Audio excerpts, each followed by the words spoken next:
Good morning, and welcome to worship this morning at First Unitarian Church of Orlando. I'm Marty Haney. I'm a member of the welcome team here at First Unitarian, and it is my pleasure to welcome you today. Whoever you are, whatever you are, wherever you are on your journey, we bid you welcome. For many, this congregation is our spiritual home. For those who are new, we hope you find something that makes you feel at home. We're especially glad that while we miss being together, and wow, how we miss that, this online format is enabling us to welcome people from far away, perhaps from around the world, and perhaps even those of you who are happy to skip the drive time. I want to say a few words about today's service. Our Unitarian Universalist faith uplifts the reality of our interdependence. We affirm that the liberation of one is directly tied to the liberation of all. It is our religious imperative to work for a world where this reality is honored and where we can all be free. Today's worship service has been created by 1U members who facilitate and participate in discussions of wrestling with our understanding of racism. These regular discussions began as follow-ups to Beloved Conversations, a program asking participants to explore the spiritual and intellectual dimensions of racism in their own lives. The tumult and heartbreak of today's world, with vivid illustrations of the damage to human lives and spirits caused by systemic racism, make Ella Baker's words more urgent than ever. Listen for them in a musical format later in this service. We who believe in freedom cannot rest. You are invited to attend a special welcome edition of Wrestling with Our Understanding of Racism immediately following this service.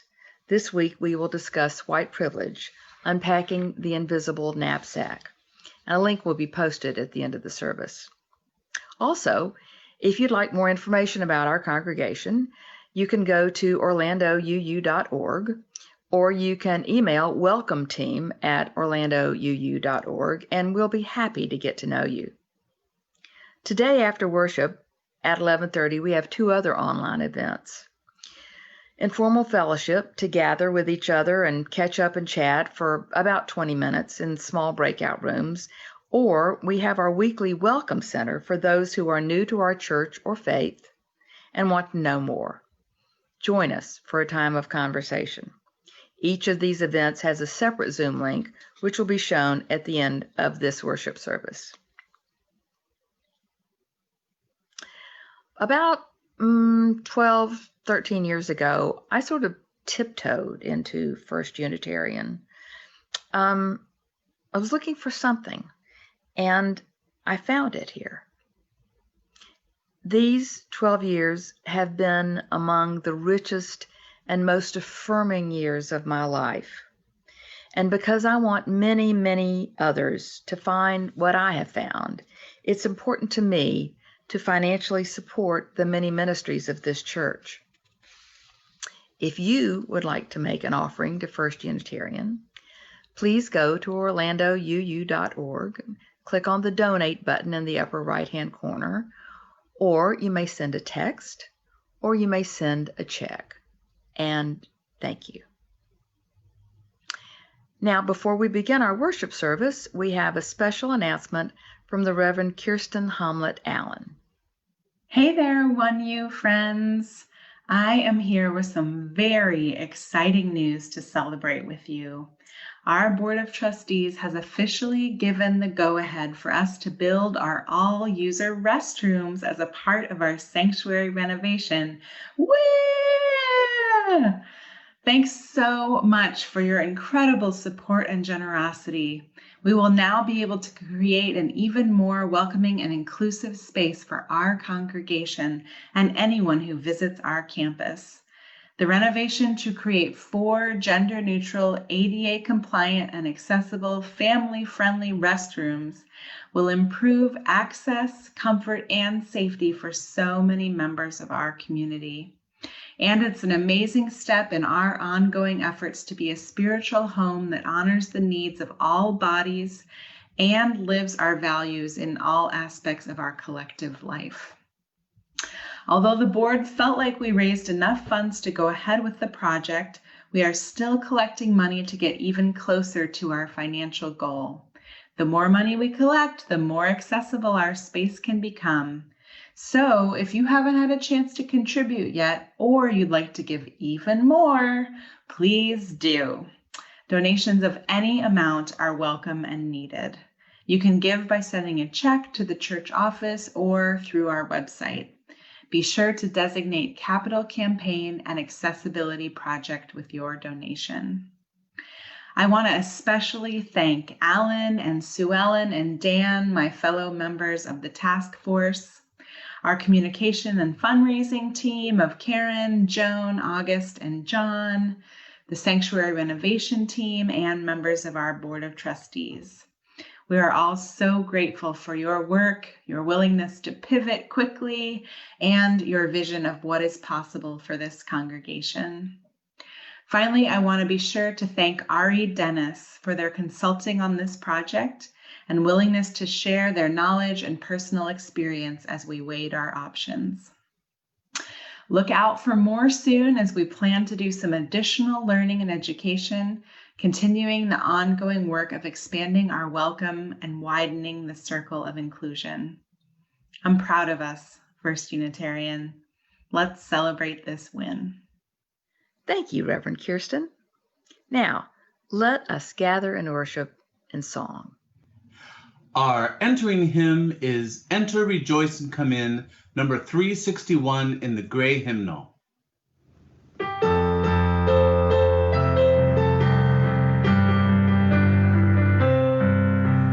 Enter, rejoice, and come in. Enter, rejoice, and come in. Today will be a joyful day. Enter, rejoice, and come in. Open your ears to the song. Open your ears to the song. Today will be a joyful day. Enter, rejoice, and come in. Open your hearts, everyone. Open your hearts, everyone. Today will be a joyful day. Enter, rejoice, and come in. Don't be afraid of some change. Don't be afraid of some change. Today will be a joyful day. Enter, rejoice, and come in. Enter, rejoice, and come in. Enter, rejoice, and come in. Today will be a joyful day.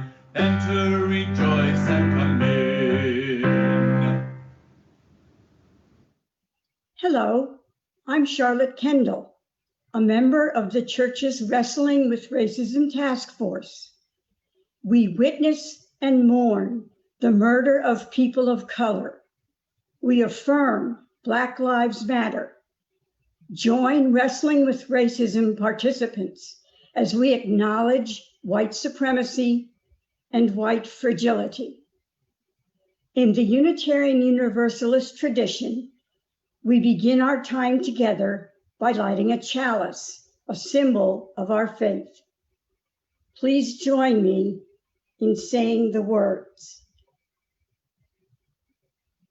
In the light of truth and in the warmth of love, we gather to seek, to sustain, and to share. Our call to worship is an affirmation from Rosemary Bray McNatt from her essay, Our Faith. This essential work of justice and liberation for all. By no means are we Unitarian Universalists perfect. We often fail as much as we succeed. Yet even when we have broken our vows 1,000 times, we return to this essential work of justice and liberation for all. We do the work best when we remember what church is and what it is not. Church is not a place to hide. It is not the place to get away from the world.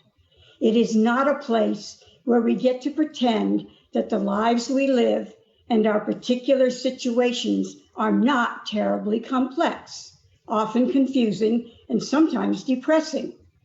Church is the place where we stand with one another, look the world in the eye, attempt to see clearly, and gather strength to face what we see with courage and, yes, with joy. Good morning. It is so good to be with you today. I'm Kathy Homblett, and I want to start by saying how grateful I am to Rachel Christensen.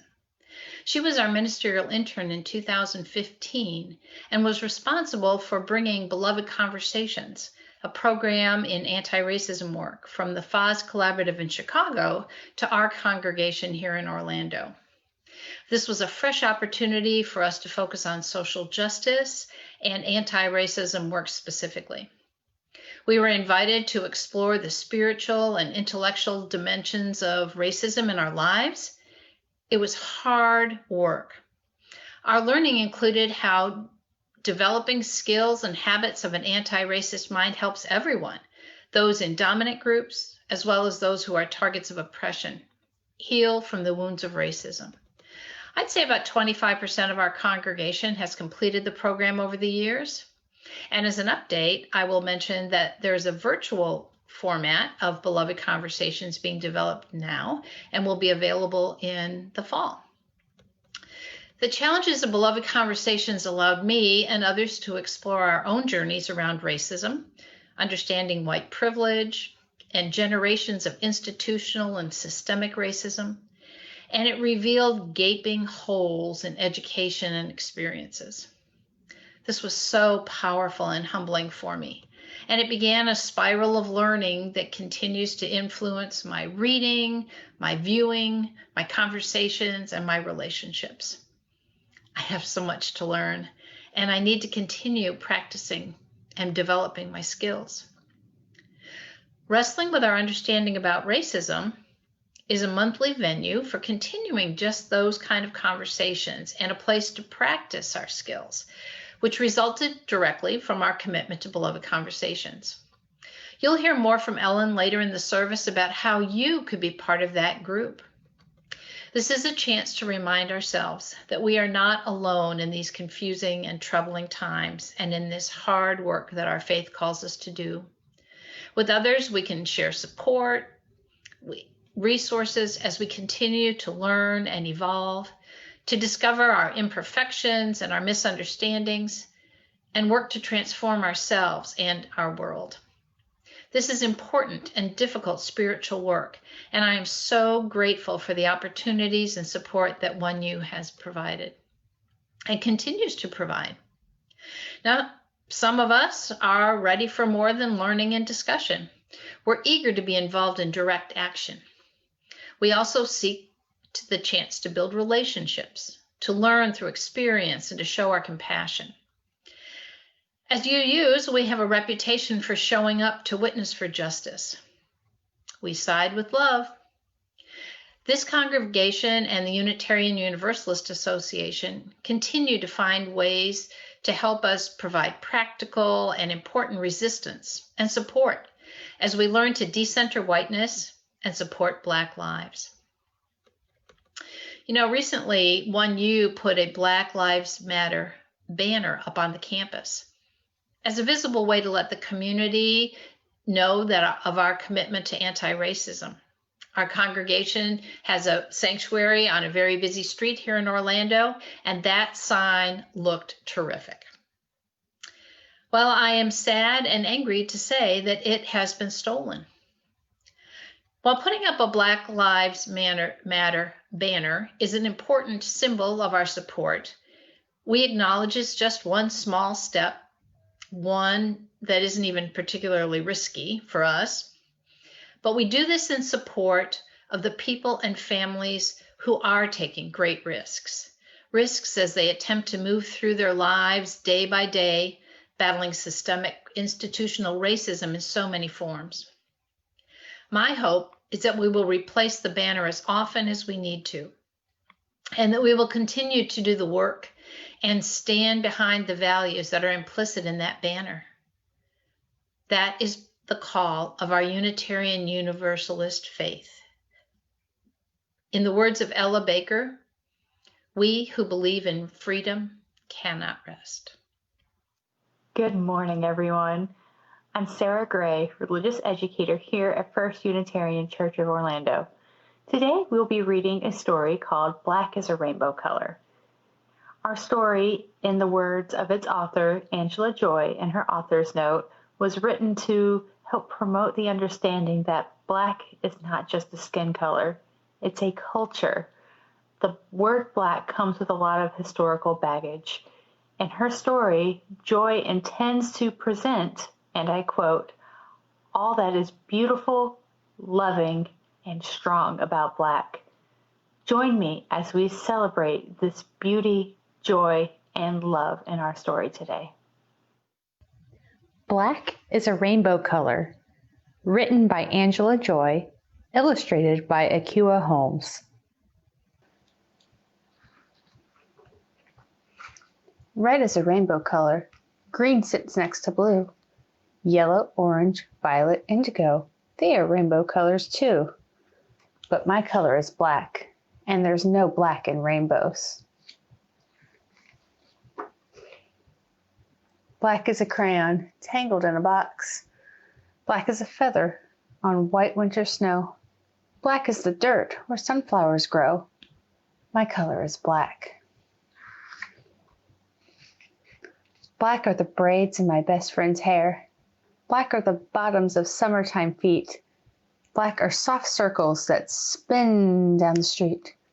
My color is black. Black is a rhythm. Black is the blues. Black is sidewalking in spit-shine shoes. Black is the robe on Thurgood's back. Black are the trains on railroad tracks. Black are the eyes on salted peas. Black are the shadows of old magnolia trees. Black is molasses from tall sugar cane.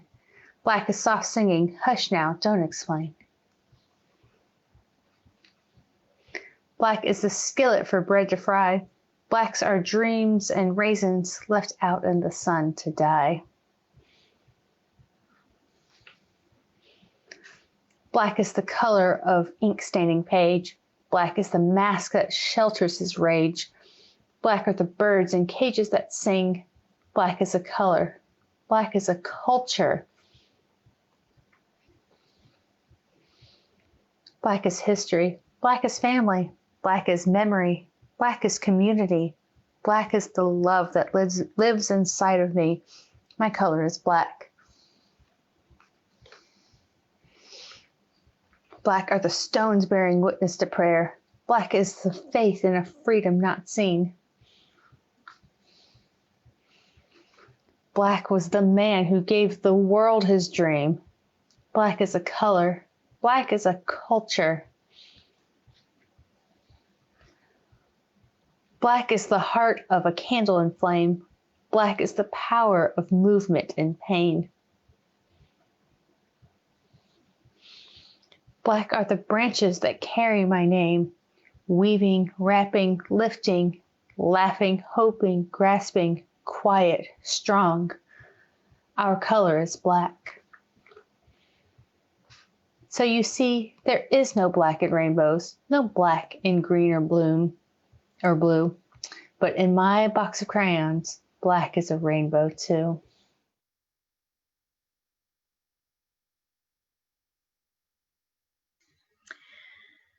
I want to share with you some joys and concerns. Lindsay Stroh gratefully reports that she is doing well following outpatient cancer surgery on her back this past week. She really appreciates cards, calls, and messages. A celebration of life service was held this past month in Pennsylvania for Anita Thompson's son, Ed. Anita wasn't comfortable traveling to or attending the service due to the COVID-19 pandemic. Videos were taken, which Anita will be able to view and treasure. Additionally, Anita's apartment was flooded due to the heavy rains. Repairs are almost complete, and Anita hopes to be back in her own home at the end of the week. Jeannie Carter is in Fort Lauderdale with her sister. Her 30-year-old nephew died suddenly from a blood clot to the brain. We continue to remember all those suffering from COVID-19, both from the illness and from the consequences of it in our community and around the world. We lift up all the healthcare workers and other essential workers who are struggling so selflessly so that we may be safe. And we link arms with so many others these days who are witnessing to heal racism and dismantle white supremacy in our nation. We remember and honor the unspoken cares and concerns in our community. Now, let's listen to some music to open our hearts. The hymn Wo Ya Ya is sung by Jeffrey and Alex Moore.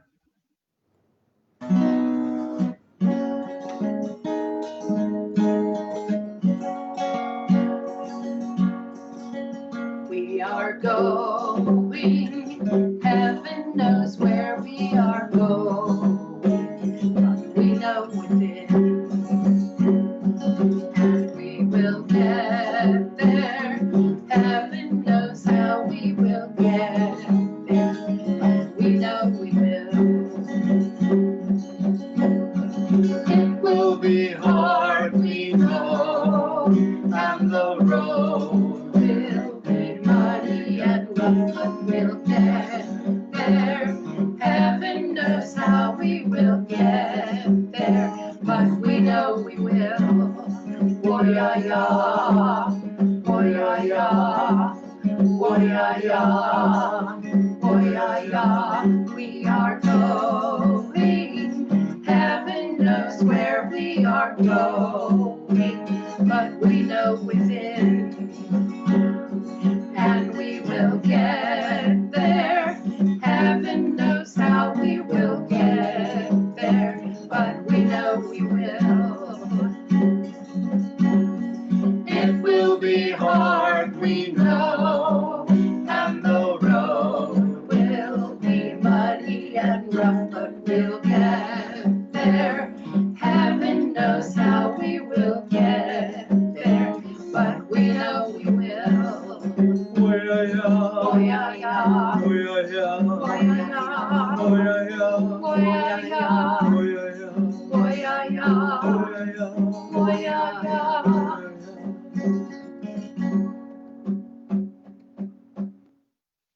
Good morning, everyone. I'm Diana Sharkey, and I'm one of the facilitators of our Wrestling with Racism group. This reading is entitled Holy Disruption by Aisha Hauser. Some days it feels like it's too much. Some days I want to hide and shut it all out. Some days I want to channel the ancestors who fought for liberation and for the right just to exist. Every day, I want to know when to speak up and disrupt injustice, even in the seemingly insignificant moments. Each moment is significant. Each day, an opportunity arises when we can bear witness and choose to disrupt injustice. Spirit of life, give us the courage and wisdom to become holy disruptors and truth tellers when called upon. Grant us the humility to know that this is a practice, and when we make mistakes, we will try again with love and patience. We are called to the caring and growing of souls as we are all in this together. As people of faith who affirm the interdependent web of which we are all a part, We are called to become holy disruptors because we are all in this together. Now, as we go into a few moments of shared silence and meditation, I'll invite you to name those you want to remember, honor, or pray for in the communion of names. Use either the Facebook comment section or the Zoom chat box. With Zoom, please make sure your chat goes to all participants. Now, please join me in silence.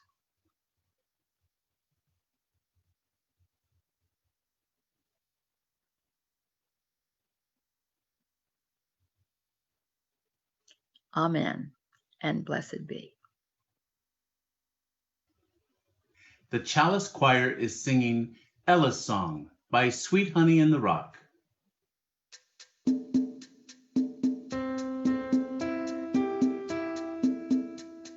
We who believe in freedom cannot rest.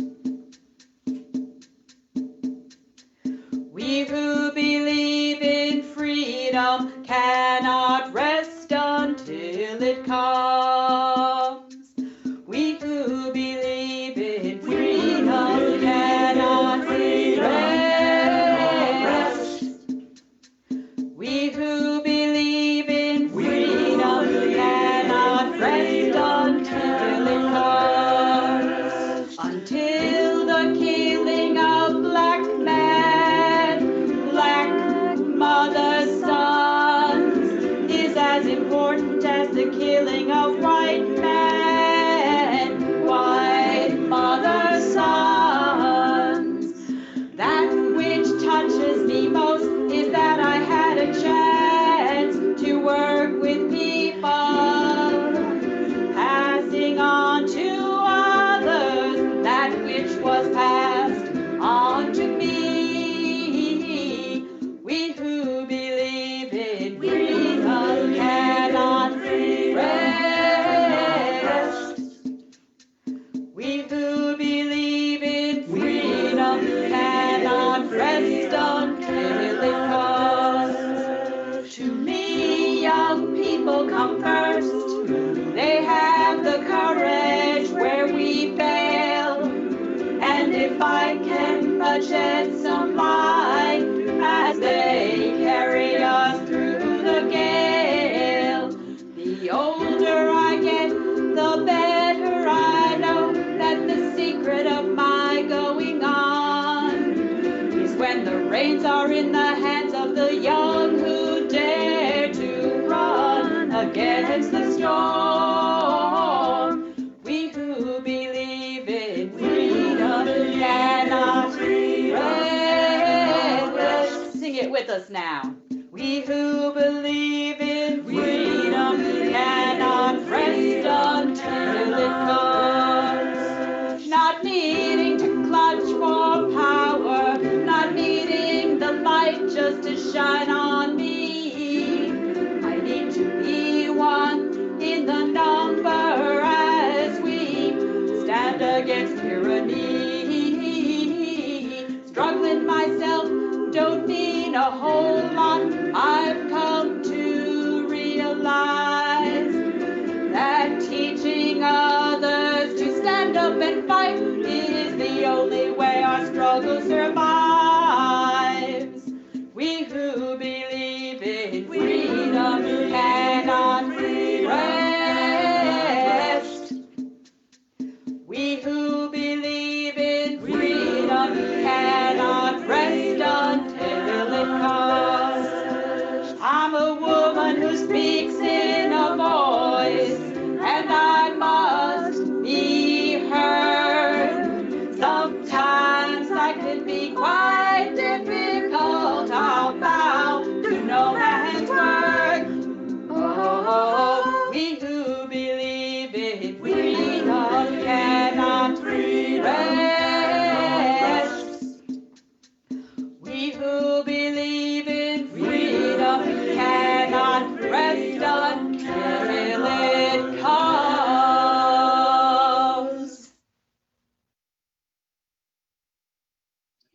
We who believe in freedom cannot rest. Good morning. My name is Ellen Tetlow, for those of you who do not know me. I'm one of the facilitators of Wrestling with Our Understanding of Racism. Today, I'd like to share part of my racial justice journey and why this work is important to me and why I cannot rest. James Baldwin said, "The great force of history comes from the fact that we carry it within us, are unconsciously controlled by it in many ways, and history is literally present in all we do." Hence, I believe an important part of my racial justice journey has been to actually make the unconscious history conscious. As I reflect on my experiences as a white person, I am keenly aware of the privileges that have come to me simply by being white. I was born into a white family with an English heritage. My mother came from Massachusetts. She had worked at major hospitals in Boston, Baltimore, and Chicago with people from many cultures before marrying my father. According to family lore, her mother was related to Harriet Beecher Stowe, author of Uncle Tom's Cabin. My father was a decorated war veteran and served as a supply officer during the Second World War, including for a black platoon. Family stories include him missing holiday turkey dinners and his blaming the black platoon. Growing up, I also remember him at times using the N-word, and my mother would hush him, saying, "We do not talk like that." Now, I attended an all-white high school and a small liberal arts college with a few black students. I think the first time that I had any mention of racism in my education was in graduate school.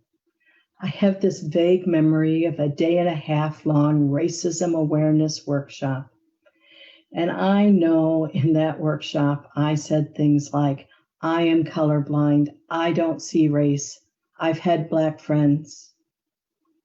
That workshop was the beginning of my examining my own implicit bias, my stereotypes, and helped me begin to learn about structural racism. As I continue to do anti-racism work and on myself, I also realized it was important for me to look outside of myself and my experiences. I needed to recognize the intersection of race, class, sex, and other types of systemic oppression, the power they give or take away from each of us. I want to share one of my favorite readings that I assigned when I was teaching women's studies. It was called "White Privilege: Unpacking the Invisible Knapsack" by Peggy McIntosh. I encourage you to take a look at this article. It is still relevant today. In this article, Peggy says, "White privilege is like an invisible, weightless knapsack of special provisions, maps, passports, code books, visas, clothes, tools, and blank checks." Have you recently looked in the mirror and noticed how your life history and particular experience have shaped your racial beliefs, attitudes, and biases? And for the white folks, what special gifts are in your white privilege knapsack? These are important things for us to think about and examine as we look at white supremacy and white fragility. So, why do I do anti-racism work? For me, part of the answer is tied to my experience of oppression as a lesbian. I truly believe that until everyone is free, no one is truly free. I imagine a world that is kinder, gentler, and more compassionate. I believe for me, it's important to side with all people harmed by our patriarchal culture. I can use my voice as a way to speak out against discrimination and prejudice. As Shirley Chisholm said, I am and always will be a catalyst for change. I work hard to live up to that. As I said that, I'm also aware of my white privilege even as a lesbian. For how different would my life have been if I had been a person of color and a lesbian? How would the difficulties and the oppressions compounded for me? The last part, I want to share an important healing element for me from my racist past. Last December, I traveled to Washington, D.C. to bury my parents at Arlington National Cemetery. Because of my father's overt racism and my mother's genteel abolitionist history, it seemed very important to me on this funeral trip to also visit the National Museum of African American History and Culture. The museum was huge, overwhelming, large, powerful, emotionally moving, and healing. We began exploring the museum in the lowest level with slavery. We moved through the centuries of history and culture, and as we climbed the steps through the museum, my spirit began to lift. As we left, my spouse, Judy, bought me this shirt. To me, these white doves represent some of the racist pain of my family being released. The next day, after the funeral, I visited the Martin Luther King Memorial with my brother, sister-in-law, nephew, and Judy. And again, it felt like a very important healing step for the Tetlow family. And on our last day in D.C., Judy and I attended part of the impeachment hearings in the House of Representatives and were able to hear Representative John Lewis speak from the floor. He first recalled being a freedom rider during the March on Washington, and then witnessing the Voting Rights Act of '65 being signed into law.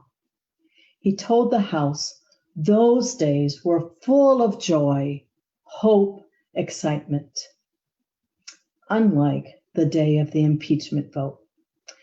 But he declared, we have a mission, we have a mandate to be on the right side of history. I believe we have a mission and a mandate to eliminate racism.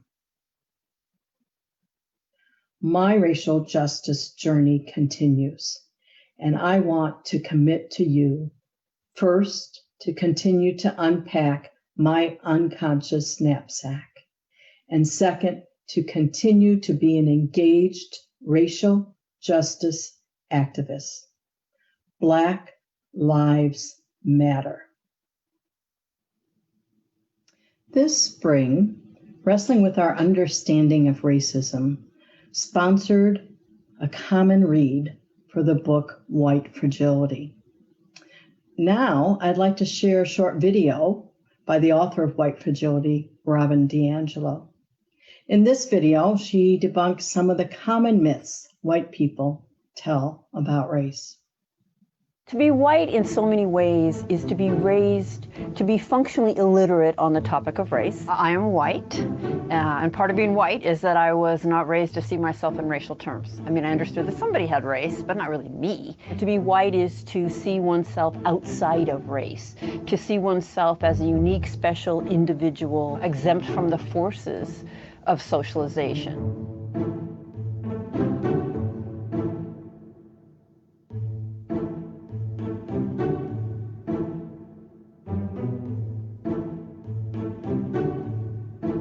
I'll never forget a moment of standing beside a black man leading a workshop on race, and a white woman said to him, "I don't see color." He said, "Well, then how are you going to see racism?" "Because I am black.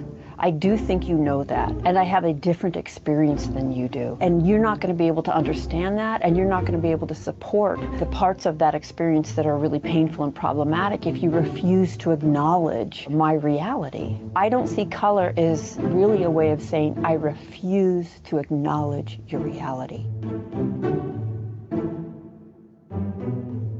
What's important about that narrative is it reveals what the person thinks racism is. So if the person is using proximity, fondness across race as evidence of a lack of racism, in order for that to be good evidence, a racist must not be able to do that. So that rests on an understanding that a racist cannot tolerate proximity to people of color. And I'm hoping that we can see that's pretty absurd, because trust me, even avowed racists can tolerate being around people of color, and often are.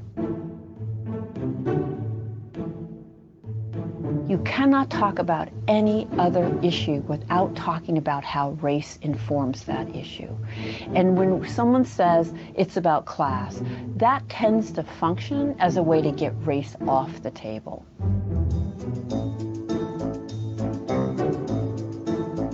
First of all, we're already divided by race. And focusing on race is not what did it. I would say not focusing on race, refusing to grapple with how race shapes virtually everything is what keeps us divided.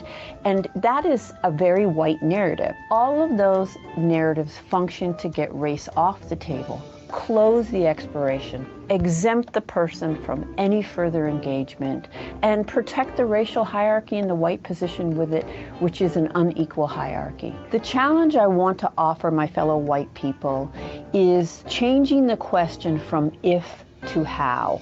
So dominant culture asks, if I'm racist. And I want to change that question to how have I been shaped by the forces of racism?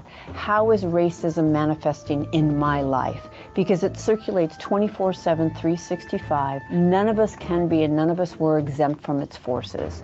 And this is where individualism can come in. I have a particular story, but that story didn't exempt me. And so I can ask myself, how did all the things I see as unique about me set me up into the overall racist structure? Because it did.